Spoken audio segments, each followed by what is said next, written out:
Hi అండి, అందరికీ నమస్కారం. ముందుగా అందరికీ రాఖీ పండుగ శుభాకాంక్షలు. ఈ వీడియోలో చాలా ఈజీగా అందమైన రాఖీని ఇంట్లో ఉన్న వాటితోనే ఎలా చేయాలో చూసేద్దాం. కాంపిటీషన్స్కి అలాగే మీ సొంతంగా రాఖీ చేసి అన్నా తమ్ముళ్లకు కట్టాలనుకునే వారికి ఈ వీడియో ఎంతో యూస్ఫుల్ అవుతుందండి. వీడియో చివరి వరకు చూడగలరు.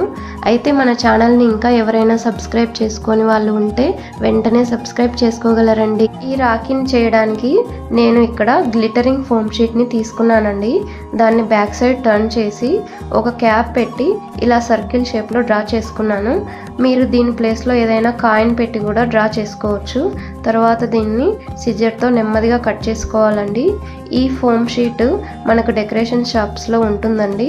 దీని ప్లేస్లో మీరు ఏదైనా థిక్ పేపర్ కానీ లేదంటే ప్లెయిన్ ఫోమ్ షీట్ కానీ మీకు నచ్చిన కలర్ పేపర్ ఏదైనా యూస్ చేసుకోవచ్చండి. సో చూస్తున్నారు కదా, ఈ విధంగా ఒక సర్కిల్ షేప్లో కట్ చేసి పక్కన పెట్టుకున్నానండి. ఇప్పుడు నేను దీనిని డెకరేట్ చేసుకోవడానికి ఇక్కడ కొన్ని వైట్ కుందన్స్ అలాగే ఒక స్టోన్ని తీసుకున్నానండి. ఫస్ట్ అయితే ఈ స్టోన్ని మిడిల్లో పెడుతున్నాను. ఫెవికాల్ పెట్టేసి తర్వాత ఈ స్టోన్ని మిడిల్లో ఫిక్స్ చేస్తున్నానండి. మీరు ఈ స్టోన్ ప్లేస్లో మీకు నచ్చిన ఏదైనా స్టోన్ని పెట్టుకోవచ్చు.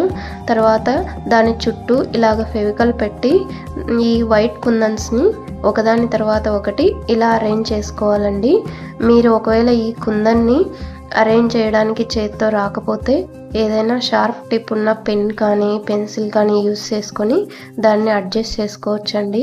ఇవి చాలా చిన్నగా ఉంటాయి కదా, చేత్తో అడ్జస్ట్ చేసుకోవడానికి కష్టమైతే అలాగా మీరు యూస్ చేసుకోవచ్చు. పెన్ కానీ పెన్సిల్ కానీ ఏదైనా ఇలాగా ఒకదాని తర్వాత ఒకటి ఫెవికాల్ పెట్టేసుకొని తర్వాత కుందన్ని పెట్టి ఇలాగ పెన్నుతో అడ్జస్ట్ చేసుకుంటూ అరేంజ్ చేస్తున్నానండి. మీరు ఈ కుందన్స్ ప్లేస్లో ఇంకా మీకు నచ్చిన కలర్ ఏదైనా తీసుకొని పెట్టుకోవచ్చు. నేను బ్లూ వైట్ కాంబినేషన్లో పెడుతున్నాను. మీకు నచ్చిన కాంబినేషన్ ఏదైనా యూస్ చేసుకోవచ్చండి. గ్లూ ఆర్ గమ్ ఏదైనా యూస్ చేసుకోవచ్చు. చూసారు కదా, ఇలా కుందన్స్ అన్నీ అరేంజ్ చేసుకున్న తర్వాత దీని చుట్టూ పెట్టడానికి ఇక్కడ నేను small gold colour bead chain అయితే తీసుకున్నానండి. ఫస్ట్ దీని చుట్టూ ఫెవికాల్ని పెట్టి తర్వాత దీనిపైన ఈ స్మాల్ గోల్డ్ కలర్ బీడ్ చైన్ని పెట్టుకున్నానండి. ఇలా దీని చుట్టూ పెట్టిన తర్వాత దీనిని పూర్తిగా డ్రై అవ్వనివ్వాలండి. ఇది డ్రై అయ్యేలోపు రాఖీ కట్టడానికి థ్రెడ్ని అరేంజ్ చేసుకుందామండి. ఈ దారం వచ్చేసి నార్మల్ దారం తీసుకున్నానండి. మీరు దీని ప్లేస్లో ఏదైనా ఉల్లెన్ థ్రెడ్ కూడా తీసుకోవచ్చు.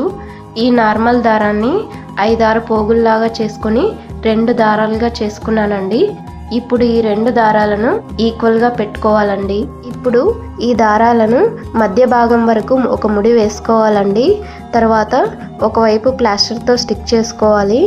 ఇంకోవైపు ఇలా ఒక వైట్ బీడ్ని తీసుకొని ఎడమ సైడ్ నుంచి కుడి వైపుకు తర్వాత కుడి సైడ్ నుంచి ఎడమ వైపుకు ఈ థ్రెడ్ని ఎక్కించుకోవాలండి. ఇప్పుడు ఈ థ్రెడ్ ఈజీగా ఎక్కాలంటే కాస్త బీడ్స్ పెద్ద హోల్ ఉన్నవి తీసుకోవాలండి. ఈ 2 వైపులా ఎక్కించిన తర్వాత మనము ఈ థ్రెడ్ని ముందుగా ముడి వేసుకున్నాం కదా, ఆ థ్రెడ్ వరకు ఉండేలాగా ఇలాగ ముడి వేసుకోవాలండి. ఇప్పుడు ఆ బీడ్ అక్కడి వరకు గట్టిగా ముడి వేసుకుంటే ఇంకా ఆ బీడ్ ఎక్కడికి మూవ్ అవ్వకుండా అలాగా ఉంటుందండి. ఇలా ఒక బీడ్ ఎక్కించుకున్న తర్వాత ఇంకొక బీడ్ని కూడా అదే విధంగా ఎక్కించుకోవాలండి. ముందుగా మనం ఏ సైడ్ నుంచి థ్రెడ్ని ఎక్కిస్తున్నామో తర్వాత ఆపోజిట్ సైడ్ నుంచి కూడా థ్రెడ్ ఎక్కించుకొని ఈ 2 సైడ్ల థ్రెడ్ ఎక్కించుకున్న తర్వాత ముందుగా ఉన్న బీడ్ దగ్గరికి ఈ బీడ్ని మూవ్ చేసుకోవాలండి. తర్వాత దీనికి ఒక ముడి వేసుకోవాలండి. ఇది టైట్గా ఉండేలాగా చూసుకోవాలి. తర్వాత ఇదే విధంగా ఇంకొక బీడ్ని కూడా ఎక్కించుకోవాలండి. ఇలాగ నేను 3 బీడ్స్ని ఎక్కించుకున్నాను. మీరు కావాలంటే డిఫరెంట్ కలర్ బీడ్స్ యూస్ చేసుకోవచ్చు. అదేవిధంగా ఆపోజిట్ సైడ్ కూడా 3 బీడ్స్ని ఎక్కించుకోవాలండి. దానికోసం నేను ఆపోజిట్ సైడ్ ప్లాస్టర్ వేసి పెట్టుకున్నానండి. ఇప్పుడు మరోవైపు బీడ్స్ ఎక్కించుకునే ముందు ఎగ్జాక్ట్గా ఎక్కడ ముడి వేసుకోవాలి అనే దానికోసం ముందుగా కుందన్స్ అంటించి పెట్టుకున్న ఫోమ్ షీట్ని ఈ మిడిల్లో పెట్టుకొని తర్వాత ఈ సైడ్ ముడి వేసుకుంటున్నానండి.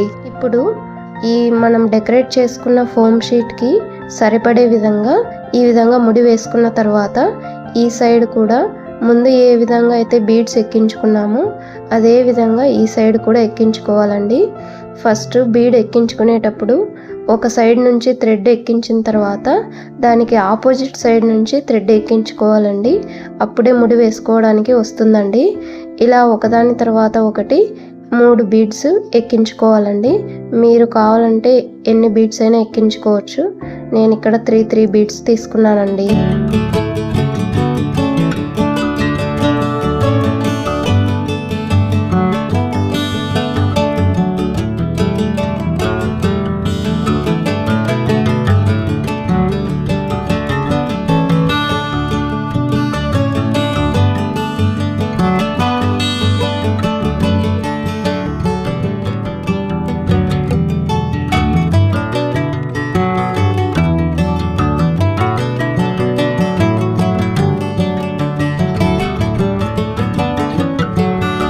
చూసారు కదా, ఈ విధంగా 3 బీడ్స్ ఎక్కించుకున్న తర్వాత ఇప్పుడు ముందుగా ఆరబెట్టుకున్న ఈ ఫోమ్ షీట్ ఈ ఎక్స్ట్రా భాగాన్ని ఈ విధంగా కట్ చేసుకోవాలండి. ఈ విధంగా కట్ చేసుకుంటే అందంగా కనిపిస్తుందండి. ఈ విధంగా కట్ చేసి పెట్టుకున్న తర్వాత ఇప్పుడు ఈ బీడ్స్ మధ్యలో ఈ ఫోమ్ షీట్ని స్టిక్ చేసుకోవాలండి. దీనికోసం ఫెవికాల్ని పెట్టి తర్వాత ఈ ఫోమ్ షీట్ని స్టిక్ చేశానండి. తర్వాత బ్యాక్ సైడ్లో ఈ విధంగా ఫెవికాల్ పెట్టి ఒక వైట్ పేపర్ని స్టిక్ చేశానండి. తర్వాత దీన్ని పూర్తిగా డ్రై అవ్వనివ్వాలండి. సో ఇదండి నేను చేసిన రాఖీ. ఇది ఎలా అనిపించిందో తప్పకుండా కమెంట్ చేయండి. అలాగే ఈ వీడియో మీకు నచ్చితే లైక్ చేయండి. ఇంకా ఎవరైనా సబ్స్క్రైబ్ చేసుకునే వాళ్ళుంటే తప్పకుండా సబ్స్క్రైబ్ చేసుకోండి. Thank you.